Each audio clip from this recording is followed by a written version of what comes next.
Ryan Cole pushed the mop slowly across the marble lobby floor at 2 in the morning, guiding it in steady lines the way he always did, careful not to leave streaks beneath the white ceiling lights. At this hour, the building felt hollow, like a body without a pulse. The elevators slept. The security desk hummed quietly.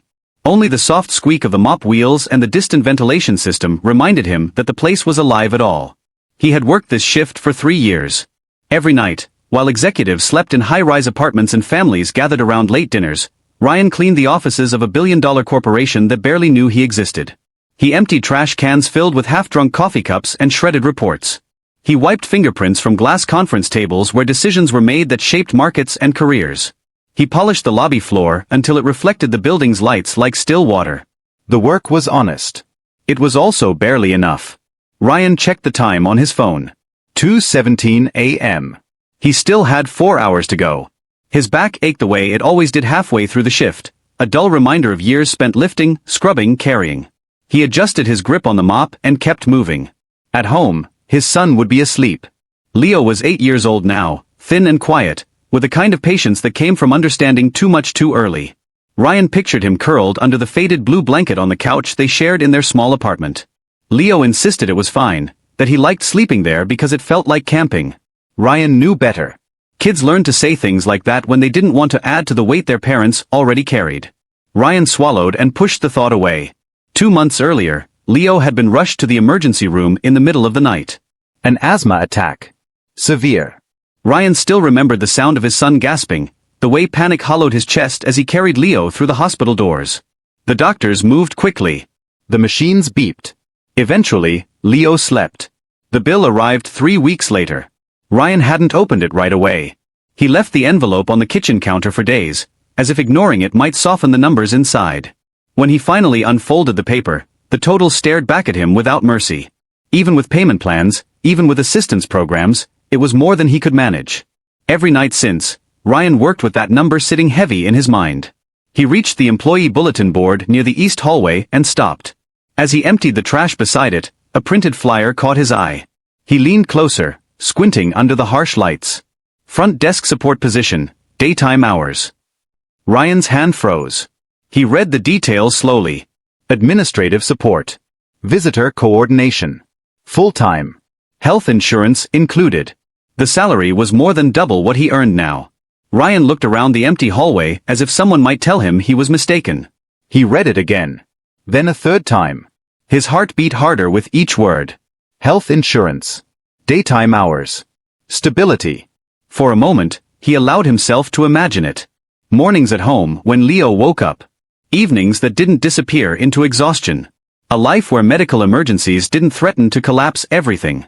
Ryan pulled his phone from his pocket and took a picture of the flyer. He stood there longer than he should have, the mop leaning against his hip, his reflection faintly visible in the glass wall beside him.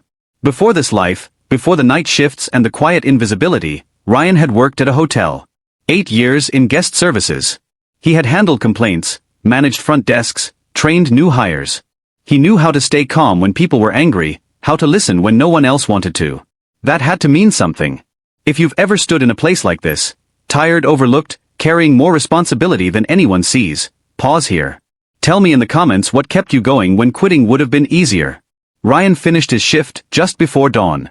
The city outside the glass walls was beginning to wake, streaks of gray-blue light spreading across the sky. He rode the bus home with his head resting against the window, watching buildings blur past. He slept for 3 hours. Then he sat at the kitchen table with a cup of cold coffee and opened his laptop. He wrote carefully, choosing each word with intention. He didn't exaggerate. He didn't beg. He listed his hotel experience, his customer service skills, his familiarity with the building's operations. When he attached his resume, his current job title stared back at him, janitor. Ryan hesitated, then clicked submit before doubt could pull his hand away. 3 days later, his phone buzzed. He was sitting across from Leo, who was eating cereal before school, when the notification appeared. Ryan wiped his hands on his jeans and picked up the phone. Interview invitation. He read it twice. Then a third time. Tuesday. 10 in the morning. Ryan looked at his son, who was talking about a spelling test, unaware that something fragile and hopeful had just entered their lives. For the first time in months, Ryan felt it. Hope. He borrowed a suit from his neighbor, an older man who had worked in sales before retiring. The jacket was too large in the shoulders, but Ryan pressed it until the lines were sharp. He polished his only pair of dress shoes. He practiced answering questions in the bathroom mirror, forcing his voice to stay steady. On Tuesday morning, he dropped Leo at school early and took the bus downtown. He arrived 30 minutes before his appointment and sat in the lobby he usually cleaned after midnight. In daylight, it looked different. Brighter. Louder. Untouchable. When the elevator doors opened on the 15th floor, Ryan stepped out and walked toward the interview room, unaware that this building was about to decide whether he would remain invisible or finally be seen. Ryan held the bus rail with one hand and the borrowed suit jacket with the other, careful not to crease it as downtown slid past in gray morning light. His stomach had been tight since he left Leo at school. The boy had hugged him longer than usual and whispered, "Good luck, Dad," like he understood how much was riding on this. Outside the corporate tower, people moved through the revolving doors in practice streams, coffee, badges, briefcases. Ryan stopped on the sidewalk and looked up at the glass building that had owned so many of his nights. He'd cleaned it for years, but standing in front of it during business hours made him feel like a guest in a place that didn't expect him. 9:31 a.m. too early. Better than late. Inside, the lobby smelled of polished stone and expensive perfume. Ryan crossed the floor he had mopped 100 times, his shoes clicking softly. A security guard glanced at his suit and waved him through. Ryan kept his head up and reminded himself, "I'm here because I applied. I'm here because I can do the job." At the reception desk, a young woman smiled. Name: Ryan Cole. Interview at 10. She checked her screen. "Yes, Mr. Cole. Please have a seat." Ryan sat near the window, sunlight falling in clean squares on the carpet. He tried to slow his breathing and rehearsed answers in his head, but the words felt less solid than they had at home. He thought of the hospital bill on the counter, of Leo's inhaler, of nights spent wiping down offices that looked nothing like his kitchen. At 9:58, the receptionist stood. "Mr. Cole? This way." Ryan rose, smoothed his jacket, and followed her down a sleek hallway lined with framed photos of the company's achievements. Everything looked perfect, as if the building itself was performing. The conference room was all glass and cold light. 3 people sat at the far end of a long table. The man in the center wore a navy suit and a neutral smile. "Ryan Cole," he said. "Marcus Dyer. Head of Human Resources." Ryan shook his hand and sat where they indicated. To Marcus's left was a woman with a tablet. To his right was a man with a folder labeled Front Desk Operations. Marcus opened Ryan's resume. "Thank you for coming in. Let's talk about your experience. You worked at the Harborview Hotel for 8 years. Guest services," Ryan said, and his voice steadied. "Check-ins, check-outs, guest concerns, scheduling, training new staff. I coordinated with housekeeping and security when issues came up." The operations manager leaned forward. "High-pressure situations?" "Plenty," Ryan answered. "When people are upset, the job is to keep the temperature down. Listen first, then solve. Make them feel respected." The woman typed as he spoke. Marcus nodded, asking about conflict resolution, customer service, and the kinds of problems that can explode in a lobby if handled wrong. Ryan could feel it going well. For a few minutes, he was simply a professional describing work he'd done. Then Marcus tapped his pen and asked, "Where did you attend college, Ryan?" Ryan's throat tightened, but he kept his face calm. "I didn't. I started working after high school to support my family." Marcus wrote something down. The woman's eyes flicked up and away. The room cooled, subtle but immediate. "No degree at all?" Marcus asked. "No," Ryan said. "But I have hands-on experience. 8 years full-time."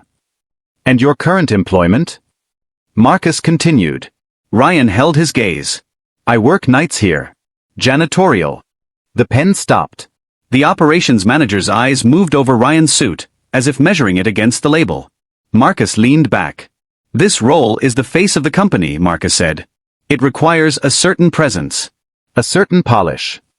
Ryan felt heat rise under his collar. "I understand. And I believe I can represent this company professionally. I've been that first point of contact before." The woman with the tablet asked, "Any certifications?" "Formal hospitality management training." "I don't," Ryan replied. "My training is practical. I learned by doing." Marcus smiled politely, the kind of smile that ends conversations. "We also have to consider fit. Culture. Expectations of our partners and visitors." Ryan heard what wasn't being said. Not skilled enough wasn't the truth. Not the right kind of person was.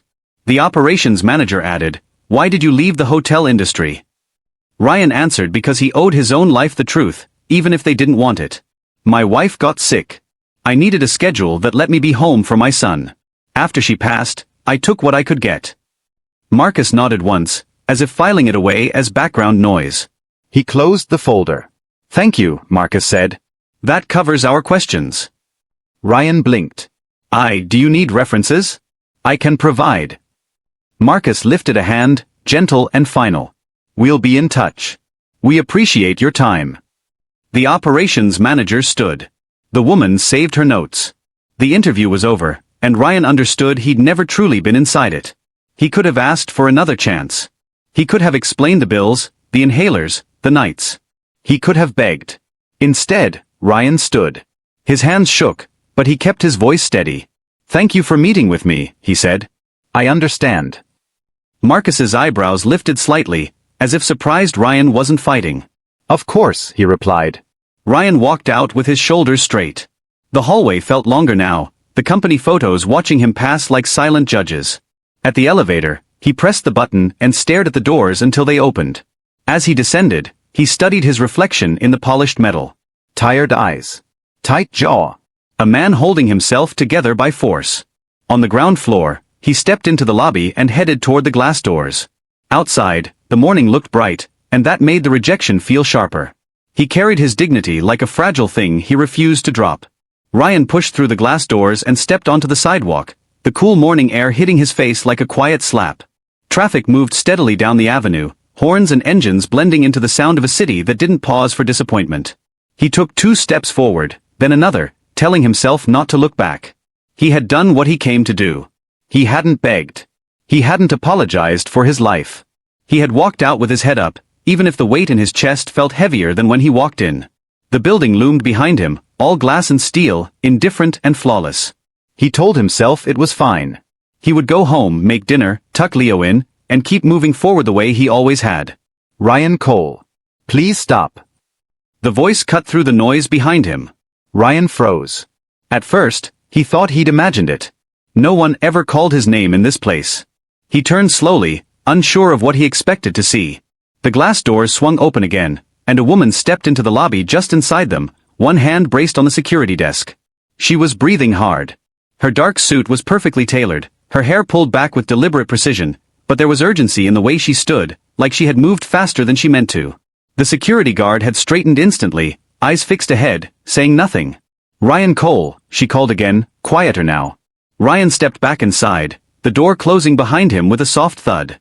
The lobby felt suddenly too bright, too open. People passed through on their way to elevators, unaware that something had shifted in the space between the doors. The woman walked toward him, her heels striking the marble floor with sharp, controlled clicks. As she came closer, recognition hit him, not from familiarity, but from distance. He had seen her face before, framed in newsletters and annual reports. Alexandra Reed. The CEO. She stopped a few feet from him, taking a steadying breath. Up close, she didn't look untouchable. She looked focused. Intent. Her eyes held his without flinching. "I'm sorry to stop you like this," she said. "But I needed to speak with you." Ryan didn't know what to say. His first instinct was to step back, to give her space the way people always did. Instead, he stood still, hands at his sides. "Yes," he said finally.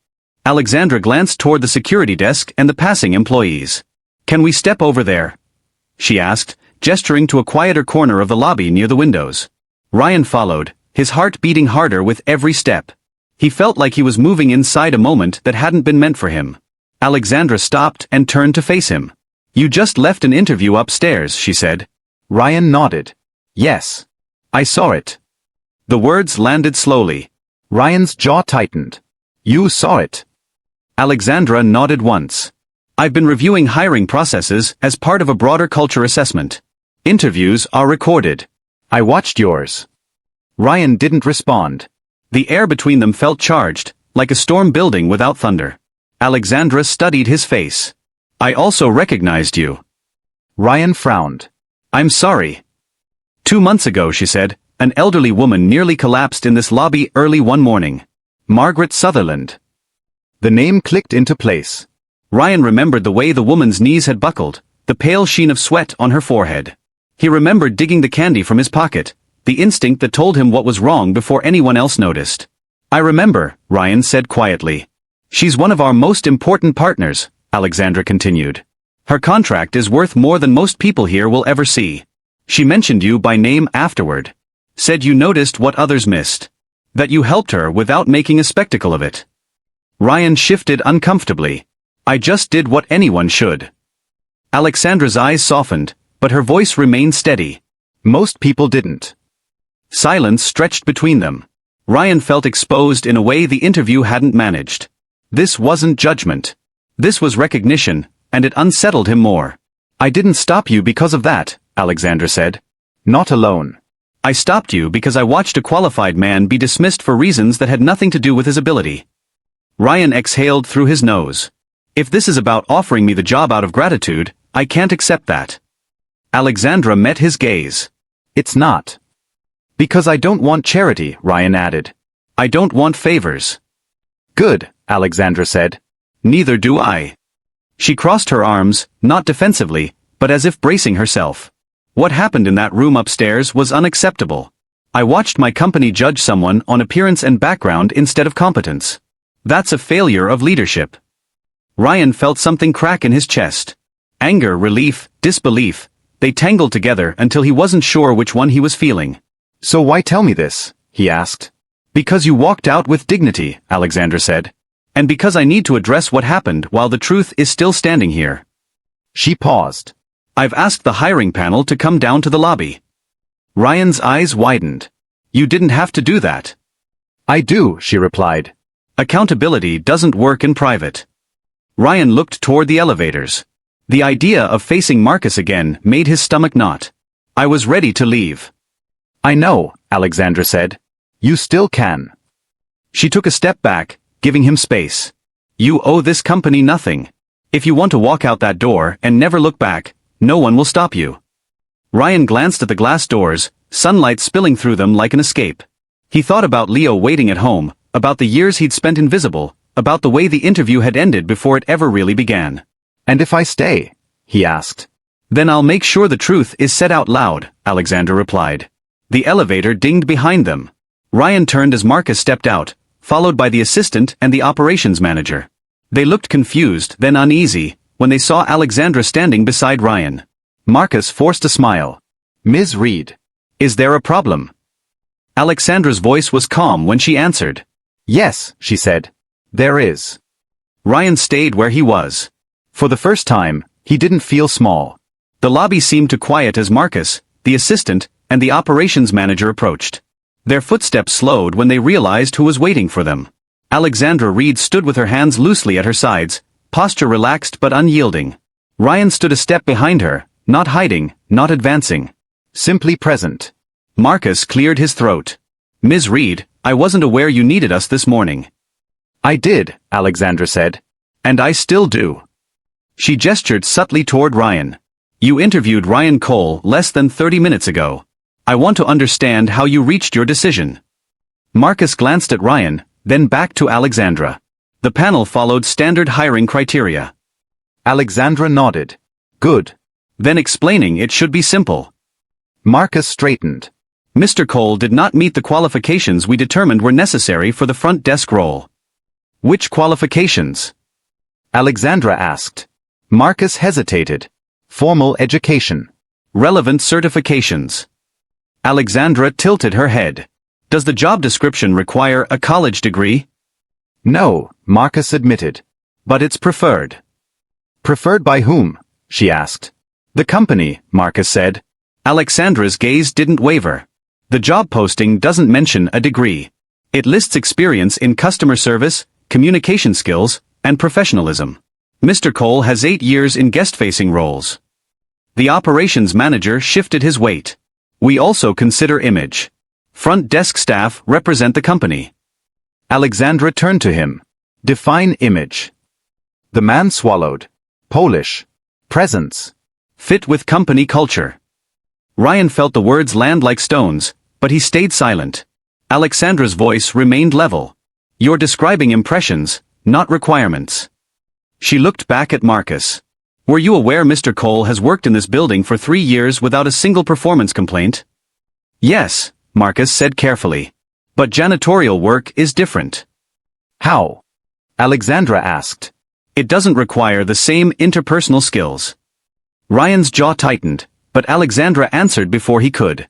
He just described de-escalating angry guests, coordinating with management, and training staff. Are those not interpersonal skills? Marcus opened his mouth, then closed it. Alexandra turned to Ryan. Tell me about a difficult situation you handled at the hotel. Ryan hesitated only a moment. A guest arrived late after a delayed flight. His reservation had been mistakenly released. He was angry. Loud. I listened, apologized for the inconvenience, and worked with my manager to secure a room and a complimentary meal. He left calm. He wrote a positive review. Alexandra looked back at the panel. Would that be relevant experience for greeting visitors here? Yes, Marcus said quietly. Alexandra folded her hands. Then explain why his application was dismissed. Marcus exhaled. We made a judgment call. Based on what? She pressed. Based on what we believed clients expect. Alexandra let the silence stretch. Employees passed through the lobby, glancing curiously at the small cluster. The panel members shifted under the weight of her attention. What clients expect, Alexandra repeated, or what you're comfortable presenting. The assistant spoke up. We followed precedent. Precedent can be wrong, Alexandra said. She turned fully toward them. Our values state fairness, integrity, and respect. Tell me how rejecting a qualified candidate based on assumptions about background aligns with those values. No one answered. Ryan felt a strange heat behind his eyes. He had imagined this moment as vindication, but it felt heavier than that. Being seen came with its own weight. If this moment resonates, if you've ever been judged before being heard, tap like. Stories like this matter because moments like this are real. Alexandra continued. You didn't evaluate Mr. Cole's ability. You evaluated his resume title. That wasn't our intention, Marcus said. Intent doesn't erase impact, Alexandra replied. You sat across from a man who demonstrated composure, experience, and professionalism, and you dismissed him because he didn't fit an unspoken mold. She paused. That mold ends today. Marcus stiffened. With respect, Ms. Reed hiring decisions are my responsibility, Alexandra cut in. And this decision was wrong. Ryan felt his chest loosen, just slightly. Alexandra turned to him. Mr. Cole, you were prepared to leave without explanation. Why? Ryan met her gaze. Because I didn't want to beg. I wanted to leave knowing I didn't compromise myself. She nodded once, approving. Then she faced the panel again. This interview is overturned, Alexandra said. Mr. Cole will be re-evaluated without bias. The operations manager frowned. That sets a precedent.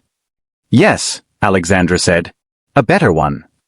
Marcus started to speak, but Alexandra raised a hand. This conversation is over. I'll meet with each of you later to review our hiring standards. She turned back to Ryan. I'd like to speak with you privately, if you're willing. Ryan glanced at the panel, then at Alexandra. He could see resentment flicker across their faces. He knew this wouldn't make his life easier if he stayed. But he also knew walking away now would mean carrying this moment unfinished. I'm willing, he said. Alexandra nodded. She dismissed the panel with a brief glance. They turned and walked back toward the elevators, shoulders tight, words unspoken. When the doors closed behind them, the lobby felt different. Not quieter, clearer. Alexandra gestured toward a nearby hallway. There's a conference room on the second floor. As they walked, Ryan felt the tremor in his hands subside. He hadn't asked for justice. He hadn't demanded fairness. But it had arrived anyway, deliberate and unignorable. Inside the elevator, Alexandra pressed the button and faced forward. You handled that well, she said. I didn't do much, Ryan replied. You did, she said. You stayed. The doors opened. They stepped out into a smaller, softer-lit space. Alexandra opened the conference room door and gestured for Ryan to sit. This isn't charity, she said before he could speak. And it isn't a favor. Ryan nodded, waiting. This is accountability, Alexandra continued. And a fair chance. For the first time since he'd walked into the building that morning, Ryan felt something settle. Not victory. Belonging, waiting to be earned. The conference room was smaller than the one upstairs, with warm lighting and a round table that softened the sharpness Ryan had grown used to. Alexandra closed the door behind them and took a seat across from him, setting her phone face down on the table as if to signal that this moment wouldn't be interrupted. Ryan sat with his hands folded, spine straight, waiting. "I owe you an apology," Alexandra said. Ryan looked up. He hadn't expected that. "You don't," he replied. "You weren't the one who." "I am," she said gently. "When systems fail, leadership owns the failure." The words settled between them. Ryan had heard apologies before, but rarely ones that didn't try to soften responsibility. Alexandra continued. "I should have caught this earlier." "I didn't." "And you paid the price for it." Ryan nodded slowly. "I appreciate you saying that." She studied him for a moment. "I want to be clear about what I'm offering, and what I'm not." Ryan's shoulders tightened. "Okay." "I'm not handing you a job because I feel guilty," Alexandra said. "And I'm not rewarding you for helping Margaret Sutherland, though she speaks highly of you." Ryan met her eyes. "That matters to me." "It should," she agreed. "What I am offering is a fair path. One that recognizes your experience and also respects the team you'd be joining." She slid a folder across the table. Ryan didn't open it yet. "The front desk role requires internal training," Alexandra explained. "Systems, protocols, executive interaction. Normally, candidates complete that before being placed." Ryan nodded. "I understand." "So," she said, "I'm offering you a 2-month paid training program with the customer service management team. You'd be paid from day one at twice your current salary. Full health insurance would begin immediately, for you and your son." Ryan's breath caught despite his effort to stay composed. "At the end of the program," Alexandra continued, "assuming performance standards are met, you transition into the front desk support position." Ryan finally opened the folder. The details were clean, precise. Dates. Numbers. Benefits. It was real. "This is more than I expected," he said carefully. Alexandra leaned back. "Good. But I need to know something." Ryan looked up. "Are you willing to earn this without shortcuts?" she asked. "No special treatment. No protection from feedback. If you fall behind, you'll be told. If you excel, it will be because you did the work." Ryan didn't hesitate. "That's all I want." She smiled faintly. "I thought you'd say that." Silence returned, softer this time. Ryan closed the folder. "I need you to understand something too." Alexandra inclined her head. "I'm not accepting this because I need saving," Ryan said. "I'm accepting it because I know I can do it.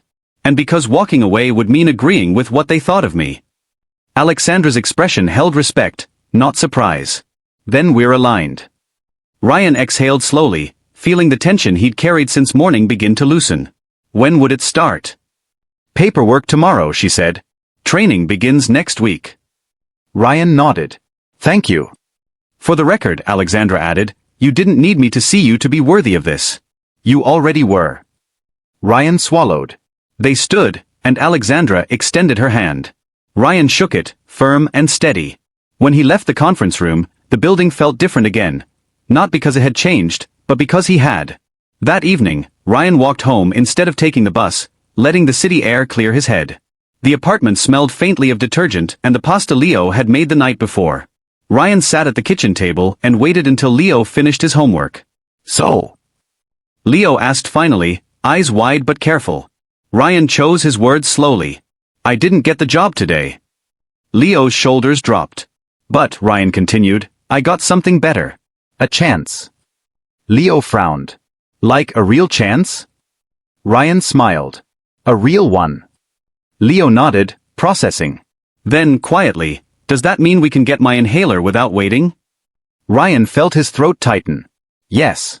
Leo's smile was small, but it stayed. Over the weekend, Ryan prepared the way he always did, carefully, without celebrating too early. He reread the training outline. He practiced basic software tutorials online. He ironed the borrowed suit again, though he planned to buy his own once the first paycheck cleared. On Monday morning, he returned to the building as an employee in transition. HR processed his forms without comment. Jessica handed him a badge that looked identical to the others, except for the name. Ryan Cole. That night was his last janitorial shift. His supervisor told him not to worry about the 2-week notice. The transition would be immediate. Ryan pushed the mop across the lobby floor one final time, slower than usual. He memorized the reflections, the angles of light. He thought about how many nights he'd spent here unseen. When dawn came, he went home, slept briefly, and returned the next morning for training. The room was full of younger faces, degrees printed beneath names. Ryan took a seat and opened his notebook. He didn't need to belong yet. He only needed to earn it. And for the first time, the path in front of him felt honest. Ryan arrived early on his first official day, the sky still pale and undecided outside the glass walls. He wore a new suit, simple and gray, bought with the first paycheck from the training program. It fit him properly, not borrowed or adjusted, and that alone felt like a quiet milestone. He stood behind the front desk and rested his hands lightly on the surface, taking in the lobby from this side. The marble floor gleamed. Morning traffic flowed through the doors in practiced patterns. For years, he had learned this space from its shadows. Now he learned it from its center. David arrived beside him with a nod. "Ready." Ryan nodded back. "Ready." The morning passed in a steady rhythm. Visitors checked in. Deliveries were logged. Phones rang and were answered with calm precision. Ryan found his footing quickly, drawing on habits built long before this job. When a delivery driver grew impatient over a delayed clearance, Ryan listened, acknowledged the frustration, and resolved it without escalation. When an elderly client arrived early and seemed unsure where to go, Ryan offered a seat and water before guiding her to the correct floor. None of it felt dramatic. That was the point. At lunch, Ryan sat alone at first in the cafeteria, unwrapping the sandwich he'd packed at home. A few minutes later, two colleagues joined him, asking about the morning rush and sharing minor complaints about the elevator system. Ryan listened more than he spoke. Belonging, he realized, didn't arrive with applause. It arrived quietly, when no one questioned why you were there.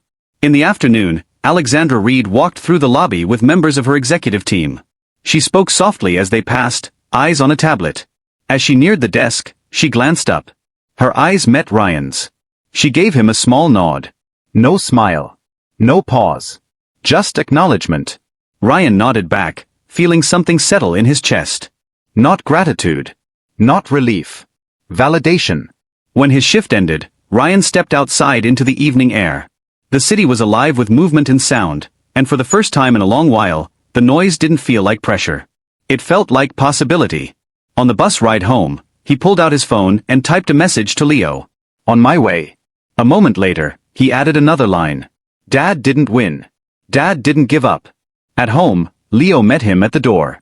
They ate dinner together at the small kitchen table, talking about spelling tests and new coworkers and how the building's lobby looked different during the day. Leo listened intently, eyes bright. That night, after Leo fell asleep, Ryan sat alone on the couch. He thought about the interview room, the lobby confrontation, the quiet training sessions, and the subtle nod from the CEO. None of it felt like a miracle. It felt earned. The next weeks passed steadily. Ryan learned the unspoken rhythms of the front desk. He learned which executives preferred silence, which visitors needed reassurance, and which situations required immediate escalation. He learned how to hold his ground politely, how to say no without closing doors, how to stay composed when pressure tried to sharpen his voice. Some days were harder than others. There were moments when he felt the old doubt creep in, whispering that he didn't belong, that one mistake would confirm every assumption made about him. When that happened, Ryan remembered why he was here. He wasn't here to prove anyone wrong. He was here to do the work. One afternoon, a new trainee asked Ryan how he stayed calm when people grew demanding. Ryan thought for a moment before answering. "Because losing your dignity costs more than losing your temper," he said. "And dignity is harder to earn back." The trainee nodded, thoughtful. Months later, the hospital bills no longer sat unopened on the counter. Leo's inhaler was refilled on time. Ryan's schedule allowed him to walk his son to school in the mornings and be home in the evenings. The apartment didn't change much, but the air inside it did. One evening, Ryan passed the bulletin board in the east hallway. The flyer that had started everything was gone, replaced by new postings. He didn't stop this time. He kept walking. He didn't need reminders of how he'd arrived. He knew. On a quiet morning, Ryan found himself polishing the front desk surface before the lobby filled, his reflection faint in the glass. He looked older than he had years ago. Tired, yes. But steadier. Whole. Degrees could open doors. Titles could command rooms. But character determined who stayed standing when judgment arrived early and uninvited. Ryan had walked away once with nothing but dignity. This time, he stood where he belonged. And if you believe stories like this matter, if you're someone who values quiet strength, earned respect, and choosing integrity when it would be easier not to, then stay with me. These stories are for people who don't give up.